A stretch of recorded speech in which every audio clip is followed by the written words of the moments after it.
president-elect and the second lady will go from that church, I believe, to the White House to meet with the Bidens. And I also wanted, Andrew, to bring up for our viewers right here some additional information about the St. John's Church. And you mentioned President Biden being of Catholic faith. St. John's is Episcopalian. And just for our viewers right there, just wanted to share some historical information right there. As you mentioned, it is known as the Church of Presidents, as it has welcomed every president to worship, beginning with James Madison. So, you know, talking about the traditions and the history behind every event that we are going to be seeing today, many of them being started by some of those many years ago. Not every president has followed every single one of these traditions, some of them making their own tradition. And, you know, as I was, taking a look at some of the history, seeing one of those trivias, which was, JFK being the last president to be sworn in to wear a top hat. So, history being made every single time, there is a swearing in ceremony.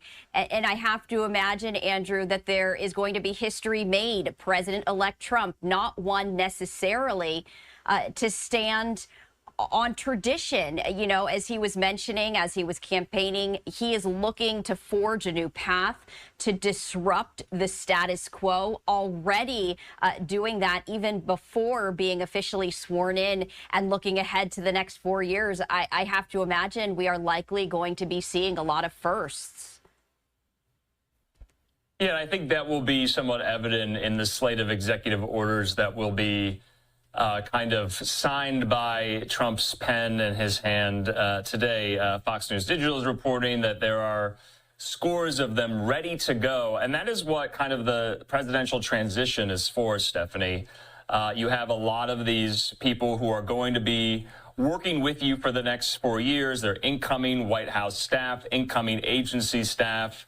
And they have relied on some kind of outside think tanks and nonprofits, conservative ones at that, to help them draft these. So these have been ready to go really for a while. It's not like they're being drafted last minute. And it really runs the gamut on the environment, on the southern border, and so much more, on the kind of civil and federal bureaucracy about what powers the executive has to fire government employees at will here. And so we're going to see that after the inauguration, after the swearing in. They are ready to go, according to some of our reporting.